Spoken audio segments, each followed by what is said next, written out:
So you want to improve your climbing, but you can't afford a coach. Yeah, me too. Today we're going to go through 4 drills, or games you could call them, that you can do all by yourself to improve your climbing technique. Let's go ahead and get started. Hi, I'm Sarah from ascendedition.com, the website that brings you tips, tricks, and occasional gear review for climbers and boulderers. Most of the time when I go to the gym, I'm by myself. I even do the filming by myself. So for me, it's important to find drills that I can do to keep me busy while I'm climbing.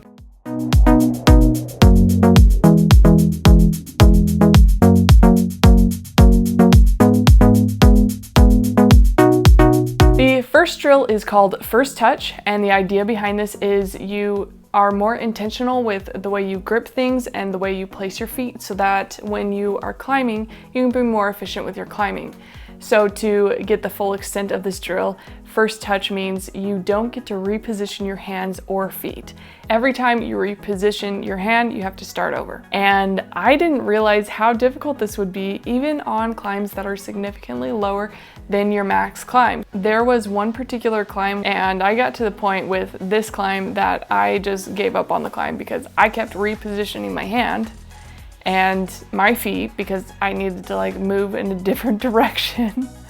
And so after restarting it 3 or 4 times, I finally caved in and said, okay, no more. But this is the exact kind of climb that you should be doing these drills on, because there is no climb where you have to reposition to do the next move if you're intentional with the first move in the first place. If I knew going to this handhold, I'd have to move my hand from an up position to a side position before moving on to the next hold, then you should just start with the side position.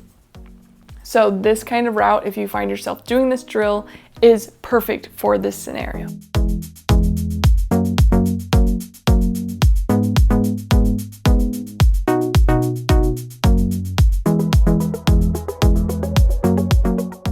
The second drill is called tracking and elimination. Usually when people do this tracking and elimination, they do this drill with someone else who can tell them which handholds to eliminate from the route. But in this situation, tracking and elimination is a little bit different.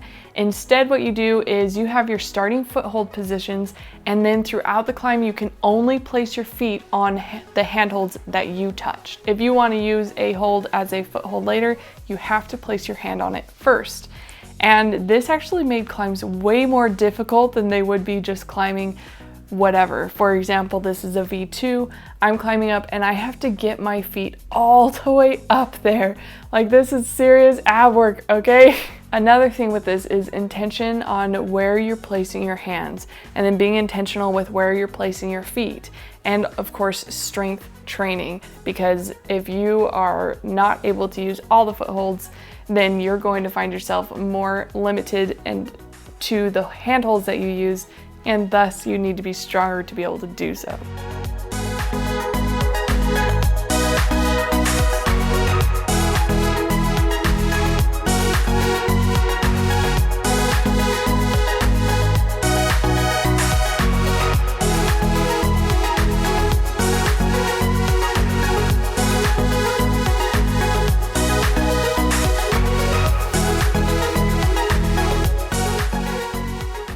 The third drill is called down climbing, and it's just like in a warm-up when you down climb from a climb. The idea is by doing this drill over and over again, you're going to become more aware of the handholds that you're using and your body movement up the wall. And in the book Training for Climbing by Eric Horst, he actually recommends doing this drill while you're rope climbing. So get all the way up a 510, for example, and instead of being lowered down, climb down. Now, I'm not rope climbing by myself, but all these drills are for by myself. So I did this in bouldering, and I found some routes that were a little bit more difficult to down climb. For example, that has a slight overhang at the beginning and it goes over, so it's harder to see your feet when you're coming back down. I also used edges because you can't hold on to them as much. It really requires your weight to be below the hold. So just adding some additional challenges based on the routes you're doing makes this drill really great for becoming more aware of what you're doing as you're climbing so that you can be better when you're climbing down as well.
the last drill is speed training, and this was a lot more fun than I thought it would be. I am a slow, methodical climber. Dynamic moves I have to pay a lot of attention to. It takes a lot of effort for me to be a little bit faster, but I found this climb that has some tricky foot movement, where the first time I climbed it, I actually swung my feet over, and when I started speeding it up, I realized I needed to be a lot faster.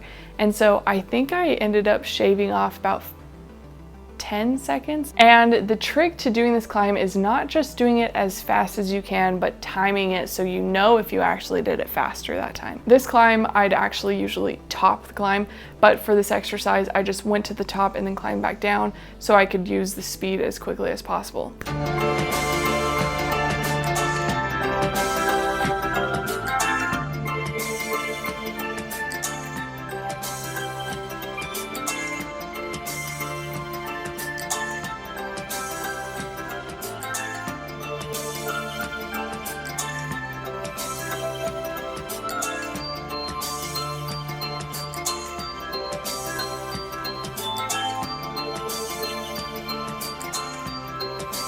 Now, the first time I timed it, I was 27 seconds.